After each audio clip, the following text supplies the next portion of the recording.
जय हिंद। इस वीडियो में हम लोग फिजिक्स का ऑब्जेक्टिव देखेंगे।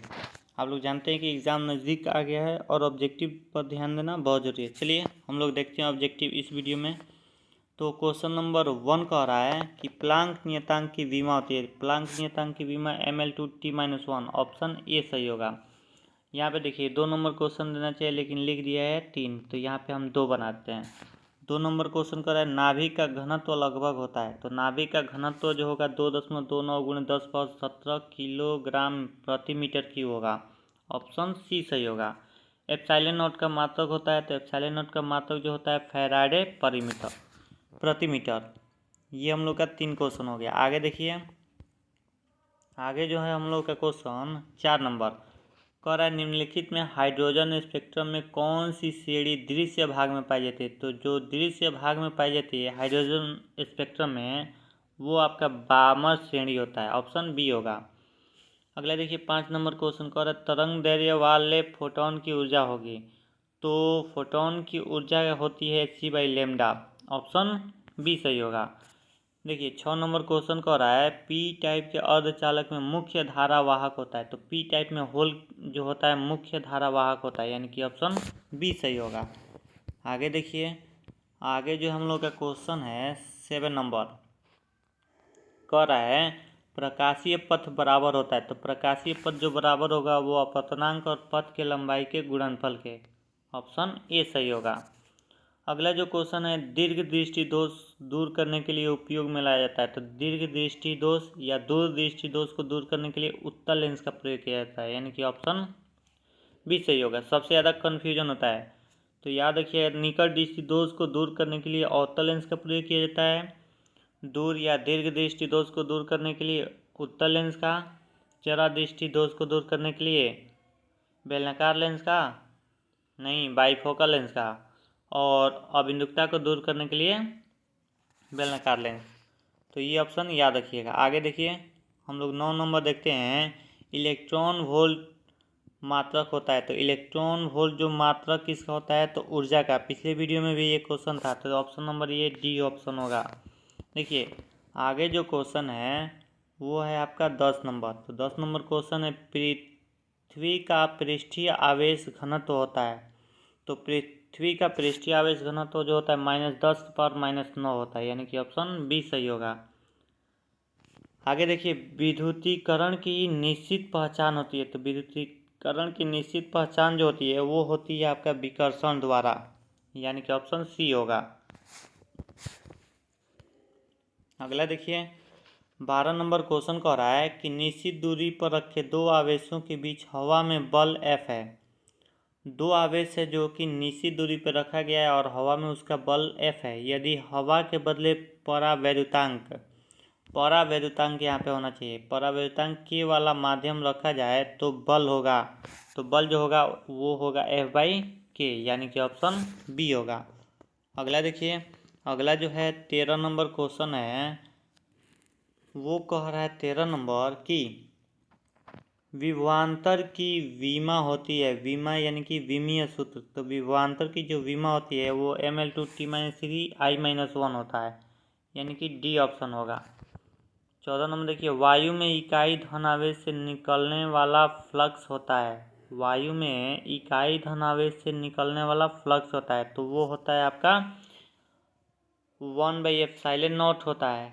तो 1/ε0 नहीं दिया है, बल्कि क्या कर दिया, ऊपर कर दिया। तो देखिए 1/ अगर ε0 लिखते हैं तो आप जानते हैं घातांक के रूल से ये ऊपर जाता है तो आपका माइनस होता है, यानी कि ε0 -1, यानी कि इसको पढ़ेंगे प्रति ε0, यानी कि ऑप्शन बी सही होगा।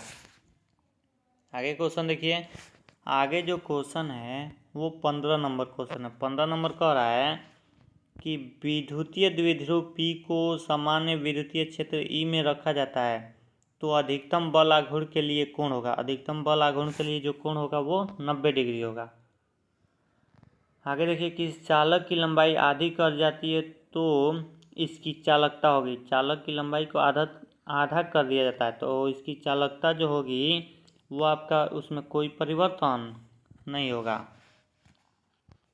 आगे देखिए अगला जो है वो 17 नंबर क्वेश्चन है। कह रहा है कि बाह्य प्रतिरोध R को सेल के आंतरिक प्रतिरोध स्मॉल r से जोड़ा जाता है तो परिपथ में धारा का अधिकतम मान होगा जब किस कंडीशन में होगा, तो जब इसमें R का मान R से छोटा हो या R का मान R से बड़ा, ये या फिर R का मान R के बराबर या कुछ कहा नहीं जा सकता, यानी कि ऑप्शन नंबर डी हो, कुछ भी नहीं कहा जा सकता है।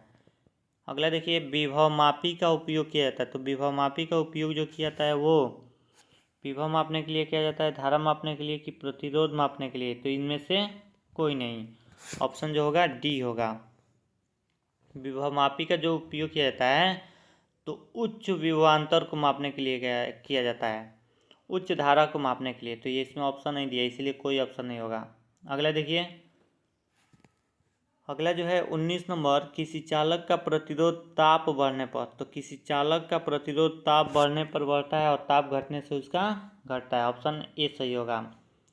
अगला देखिए, एन टाइप अर्धचालक में बहुसंख्यक होते हैं। तो एन टाइप अर्धचालक में बहुसंख्यक के रूप में क्या होते हैं, तो इलेक्ट्रॉन की संख्या ज़्यादा होगा और पी टाइप में होल की संख्या ज़्यादा होता है। अगला देखिए 21 नंबर कह रहा है, अर्धचालक डायोड में संधि की संख्या होती है। संधि मतलब होता है जंक्शन, इसका इंग्लिश होता है जंक्शन, तो जंक्शन की संख्या जो होती है वो 1 होती है, ऑप्शन ए सही होगा। आगे देखिए, अगला जो क्वेश्चन है हम लोग का वो है 22 नंबर, पीएन संधि में, संधि यानी कि यहाँ पे जंक्शन, पीएन जंक्शन में अवक्षय परत की चौड़ाई होती है। तो पीएन जंक्शन में अवक्षय परत की जो चौड़ाई होती है वो 1 माइक्रोमीटर होता है, बी ऑप्शन सही होगा। अगला देखिए, एक्सरे के उत्पादन में यदि विभव बढ़ता है तो क्या होगा, उसका तरंगदैर्घ्य क्या होगा, घटेगा, न्यूनतम तरंगदैर्घ्य घटेगा, यानी कि ऑप्शन ए सही होगा। आगे देखिए 24 नंबर जो क्वेश्चन है, फोटोन की ऊर्जा अधिकतम होती है। तो फोटोन की ऊर्जा जो अधिकतम होगी वो बैगनी क्षेत्र में अधिक हो गई, बी ऑप्शन सही होगा। अगला देखिए 25 नंबर क्वेश्चन, तो 25 नंबर जो क्वेश्चन कह रहा है, तरंग सिद्धांत के द्वारा व्याख्या नहीं होती है। तो तरंग सिद्धांत के द्वारा किसकी व्याख्या हम लोग नहीं करते हैं, ध्रुवण का भी होता है, विवर्तन का भी होता है, परावर्तन का होता है और प्रकाश विद्युत प्रभाव का नहीं होता है, ऑप्शन डी सही होगा। आगे देखिए, अगला जो क्वेश्चन है वो आपका 26 नंबर है, सौर स्पेक्ट्रम उदाहरण होता है। तो सौर स्पेक्ट्रम उदाहरण किसका होगा, तो रेखीय अवशोषण स्पेक्ट्रम का, ऑप्शन सी होगा। अगला देखिए, अगला जो क्वेश्चन है वो हम लोग का 27 नंबर क्वेश्चन है। क्वेश्चन कह रहा है कि द्रव्यमान संख्या बढ़ती है तो पृष्ठीय क्षेत्र बढ़ता है। कभी याद रखिए, द्रव्यमान संख्या बढ़ेगा तो पृष्ठीय क्षेत्र भी बढ़ेगा, यानी कि बी ऑप्शन सही होगा। नाभिक का आयतन समानुपाती होता है। तो नाभिक का आयतन जो समानुपाती होगा वो क्षेत्रफल के समानुपाती, यानी कि ए होगा। अगला देखिए, अगला जो हम लोग का है वो है 29 नंबर क्वेश्चन। तो 29 नंबर क्वेश्चन कह रहा है यहाँ पर कि प्रकाश की अनुप्रस्थ तरंग प्रकृति पुष्टि करता है। तो ये किसकी पुष्टि करेगा, तो ध्रुवण की पुष्टि करेगा, ऑप्शन सी सही होगा। 30 नंबर जो है, एक पतले फिल्म के रंग का कारण है। तो पतले फिल्म के रंग का कारण जो है वो व्यतिकरण है, यानी कि बी सही होगा। अगला जो है हम लोग का 31 नंबर क्वेश्चन, यहाँ पे कह रहा है 31 नंबर कि एक द्विउत्तल लेंस कहिए या बाइफोकल लेंस कहिए, दोनों एक ही होता है, आभासी प्रतिबिंब बना सकता है यदि वस्तु स्थित हो। वस्तु कहाँ स्थित हो, तो हमेशा प्रकाशीय केंद्र और फोकस के बीच स्थित हो, हमेशा याद रखिएगा। द्विउत्तल लेंस कह रहा है ना, तो इसका जो है काल्पनिक आभासी मतलब बहुत बड़ा प्रतिबिंब जो प्राप्त होगा, तो प्राप्त करने के लिए हमें कभी प्रकाशीय केंद्र और फोकस के बीच रखना पड़ेगा वस्तु को। नेक्स्ट देखिए क्वेश्चन, नेक्स्ट जो है वो है आपका 32 नंबर।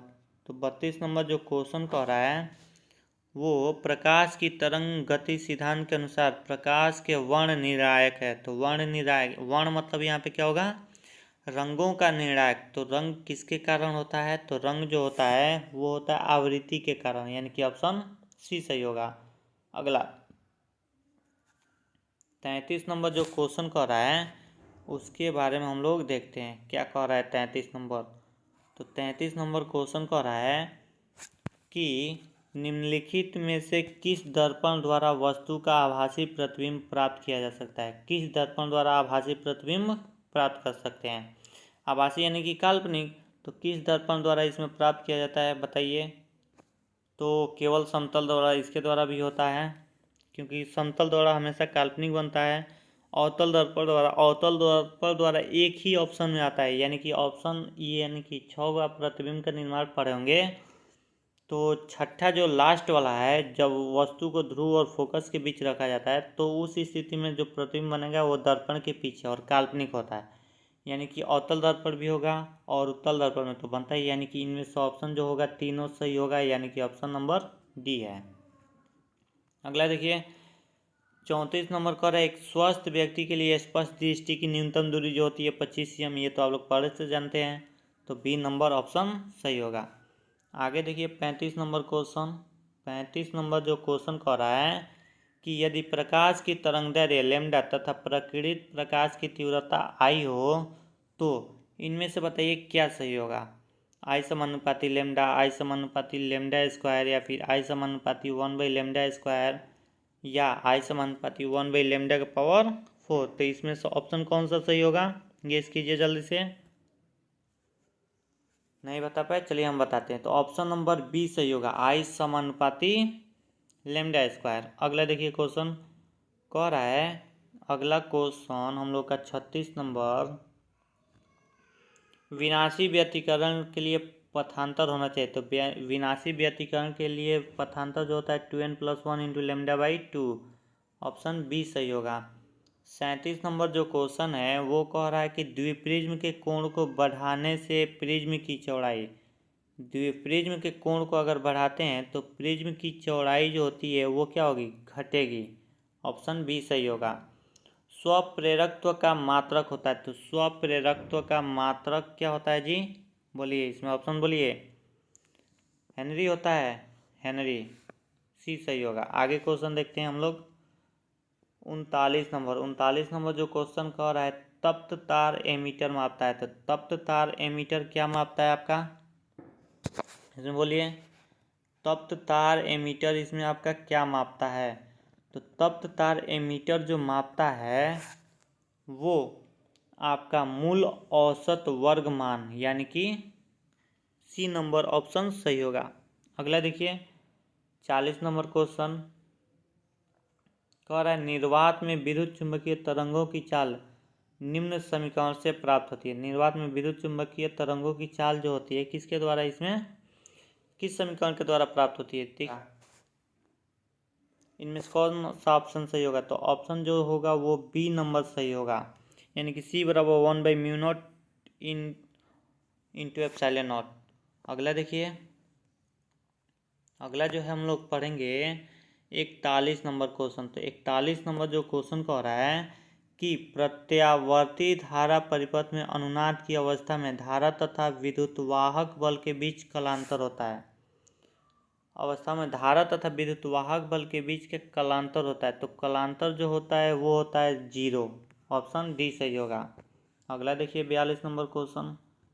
42 नंबर जो क्वेश्चन कह रहा है वो कह रहा है, स्मॉल एल लंबाई का एक चालक बी तीव्रता के चुंबकीय क्षेत्र के समांतर भी वेग से गतिमान है, तो चालक में प्रेरित विद्युतवाहक बल होगा, चालक में प्रेरित विद्युतवाहक बल होगा वो उसमें भी क्या होगा, 0 होगा। आगे देखिए 43 नंबर क्वेश्चन, यानी कि 43 नंबर। 43 नंबर जो क्वेश्चन कह रहा है वो कह रहा है कि एक समान चुंबकीय क्षेत्र उत्पन्न होता है। एक समान चुंबकीय क्षेत्र किसमें उत्पन्न होगा, तो एक समान चुंबकीय क्षेत्र जो उत्पन्न होगा वो धारावाही परिनालिका के अंदर, ऑप्शन नंबर डी सही होगा। अगला देखिए, अगला जो हम लोग का है वो 44 नंबर क्वेश्चन कह रहा है, यदि E1 तथा E2 विद्युत वाहक बल वाले दो सेल एक विभवमापी के तार से क्रमशः L1 तथा L2 लंबाई पर संतुलित होते हैं, तो बताना है कि इसमें से कौन सा सत्य होगा। तो इसमें कौन सा सत्य होगा, तो ये जो आपका होगा E1/E2 = L1/L2, यानी कि ऑप्शन बी सही होगा। आगे देखिए क्वेश्चन, आगे जो हम लोग का क्वेश्चन है वो है 45 नंबर। कह रहा है 2 सेल जिनमें प्रत्येक का विद्युत वाहक बल ई, आंतरिक प्रतिरोध स्मॉल आर है, प्रतिरोध आर के सिरों के बीच समांतर क्रम में जोड़ा गया। तो समांतर क्रम में आप जानते हैं सेल होगा, तो उसके लिए क्या होगा, बस इसमें फॉर्मूला आपको बता देना। तो कह रहा है प्रतिरोध को दी गई शक्ति अधिकतम होगी। तो कितनी शक्ति होगी इसमें, तो इसमें जो होगी R equal small r by 2। Option number इसका होगा ये सही। अगला देखिए 46 नंबर क्वेश्चन। 46 नंबर जो क्वेश्चन कह रहा है,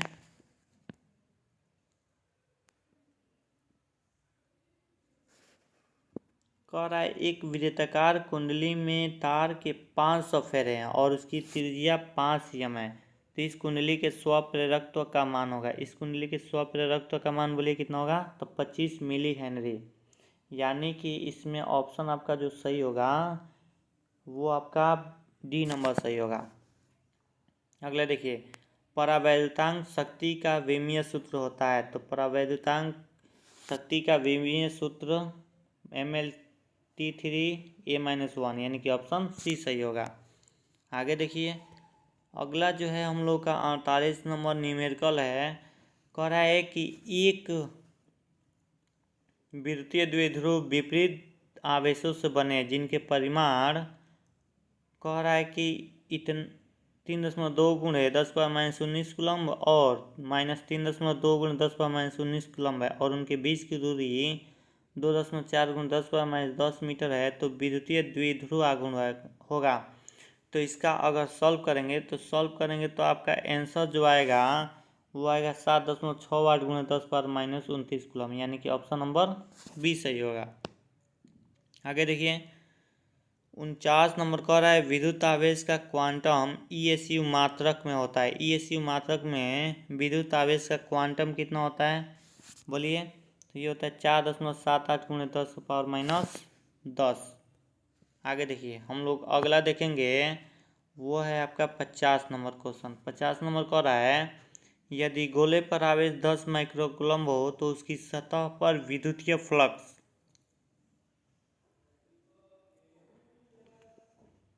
बोलिए इसमें क्या होगा, विद्युतीय फ्लक्स कितना होगा इसका ऑप्शन सोचिए थोड़ा सा। तो इसका निकालिएगा तो 36 पाई गुणे 10 पावर 4 न्यूटन मीटर स्क्वायर पर कूलम्ब आएगा। ऑप्शन नंबर ए सही होगा। 51 नंबर क्वेश्चन देखिए 51 नंबर कह रहा है निम्न में से कौन सा विद्युत क्षेत्र का मात्रक नहीं है। कौन सा विद्युत क्षेत्र का मात्रक नहीं होगा, तो जूल पर कूलम्ब जो होगा विद्युत क्षेत्र का मात्रक नहीं होगा। अगला क्वेश्चन देखिए, अगला जो क्वेश्चन है हम लोग का वो 52 नंबर कह रहा है किसी चुंबकीय क्षेत्र बी द्वारा चुंबक पर लगने वाला बल युग्म का बल आघूर्ण होता है। तो टाउ बराबर जो होता है आप जानते हैं MB साइन थीटा कि MB कॉस थीटा होता है। बोलिए सोचिए MB साइन थीटा, तो साइन वाला आएगा तो यानी कि option number tau equal vector M cross vector B सही होगा, बी नंबर। आगे देखिए 53 नंबर जो कह रहा है क्यूरी ताप के ऊपर लौह चुंबकीय पदार्थ हो जाते हैं। तो क्यूरी ताप के ऊपर लौह चुंबकीय पदार्थ जो होते हैं अनुचुंबकीय हो जाते हैं, यानी कि ऑप्शन ए सही होगा। 54 नंबर देखिए चुंबकीय फ्लक्स का एसआई मात्रक होता है। तो चुंबकीय फ्लक्स का जो एसआई मात्रक होता है वो टेस्ला होता है, यानी कि ऑप्शन नंबर इसमें सी सही होगा। देखिए 1 मिनट, चुंबकीय फ्लक्स का नहीं विद्युतीय क्षेत्र का होगा वो टेस्ला, यानी कि चुंबकीय फ्लक्स इसमें कर रहा है। तो चुंबकीय फ्लक्स जो कर रहा है वो वेबर होगा, यानी कि ऑप्शन नंबर ए सही होगा। आगे देखिए 55 नंबर विद्युत चुंबकीय स्पेक्ट्रम के किस भाग में हाइड्रोजन की लाइमन श्रेणी पाई जाती है। हाइड्रोजन की लाइमन इसमें से बताइए किस में पाया जाता है, तो ये आपका पाया जाएगा पराबैंगनी में। इसके ऊपर भी क्वेश्चन बना चुके हैं। तो देखिए ये आएगा आपका पराबैंगनी में, ऑप्शन नंबर डी हो गया।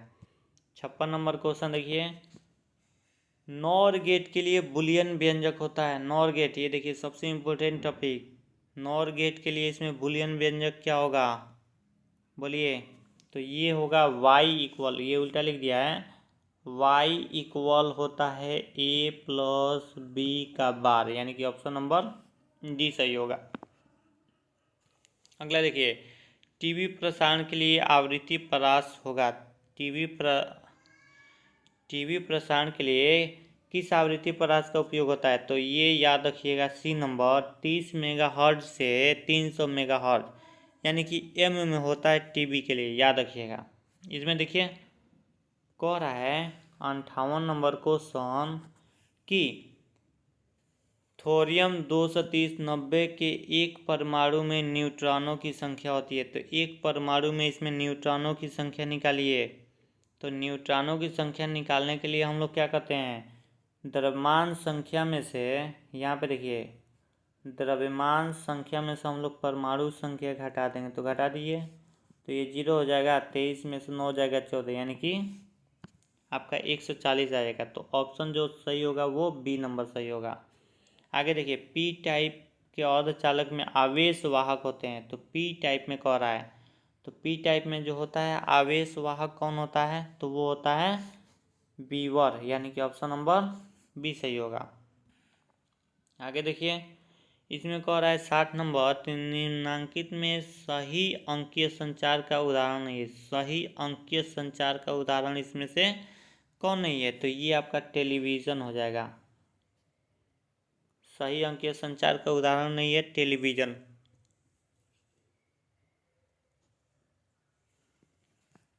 अगला देखिए 61 नंबर, अगला क्वेश्चन कर रहा है और गेट का बुलियन व्यंजक होता है। तो और गेट का बुलियन व्यंजक क्या होता है? OR gate, AND gate, NOT gate. OR gate के लिए क्या करते हैं, आउटपुट को प्राप्त करने के लिए इनपुट को जोड़ दिया जाता है, यानी कि ऑप्शन नंबर कौन सा सही होगा?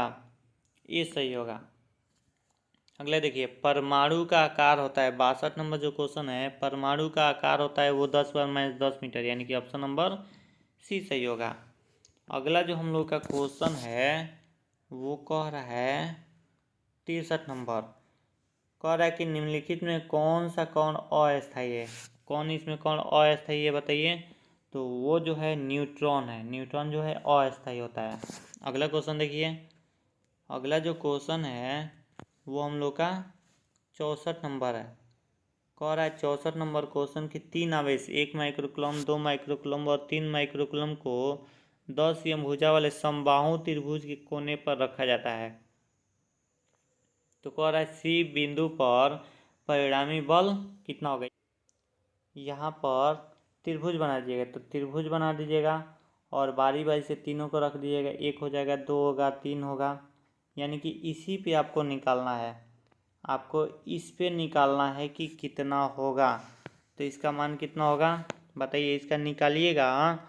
तो ऑप्शन जो होगा वो करेक्ट, वो देखिए हम बता देते हैं। ये आपका निकालिएगा तो टोटल आपका 3.12 न्यूटन आएगा, यानी कि ऑप्शन नंबर डी सही होगा। आगे देखिए 65 नंबर, कह रहा है कि विभवमापी वोल्ट मीटर से ज़्यादा सुगराई होता है, क्योंकि विभवमापी जो होता है वोल्ट मीटर से ज़्यादा सुगराई होता है, क्योंकि हमेशा याद रखिएगा इसमें कि विभवमापी जो है अज्ञात, देखिए इसका विभवमापी अज्ञात विभवांतर वाले स्रोत से धारा नहीं खींचता है, इसीलिए ये ऑप्शन सही होगा। अगला देखिए, अगला जो है हम लोग और 2 क्वेश्चन देख लेंगे, उसके बाद इस वीडियो के लिए हम जान लेते हैं। तो देखिए 66 नंबर क्वेश्चन जो कह रहा है कमरे के ताप पर किसी ठोस पदार्थ की चुंबकीय प्रवृत्ति होती है। किसी ठोस पदार्थ की चुंबकीय प्रवृत्ति जो होगी वो 10⁻5 और ऋणात्मक होगा, यानी कि ऑप्शन नंबर डी। 67 नंबर जो क्वेश्चन कह रहा है कि संधारित्र पूर्णतः कुचालक होता है, किसके लिए? तो वो डीसी के लिए, ऑप्शन नंबर ए सही होगा। चलिए 1-2 और क्वेश्चन है, इसका देख लेते हैं हम लोग। अगला जो है 68 नंबर क्वेश्चन है। तो 68 नंबर क्वेश्चन कह रहा है कि विद्युत चुम्बकीय तरंग की ऊर्जा 15 किलो इलेक्ट्रॉन वोल्ट है, तो स्पेक्ट्रम के किस भाग में यह उपस्थित होगा? तो किस भाग में उपस्थित होगा? तो ये एक्स किरणों के भाग में उपस्थित होगा, यानी कि ऑप्शन नंबर बी सही हो गया। अगला देखिए इसका 69 नंबर क्वेश्चन, प्रकाश की किरण वायु से ग्लास प्लेट पर आपतित होती है, कुछ भाग परावर्तित तथा कुछ भाग अपवर्तित हो जाती है। तो परावर्तित तथा अपवर्तित तरंग के बीच कलांतर होगा। कलांतर बताना, इसमें फेज डिफरेंस कितना होगा? तो ये होगा पाई। लास्ट क्वेश्चन देख लीजिए 70 नंबर हम लोगों का क्वेश्चन। 70 नंबर जो क्वेश्चन कह रहा है वो कह रहा है कि पतले फिल्म में रंग के परिवर्तन में प्रकाशीय पथांतर निर्भर नहीं करता है। तो याद रखिएगा ये स्लिट के चौड़ाई पर निर्भर नहीं करता है, यानी कि ऑप्शन नंबर डी। तो चलिए इस वीडियो में हम लोग रहने देते हैं, इतना ही। मिलते हैं नेक्स्ट वीडियो में। जय हिंद।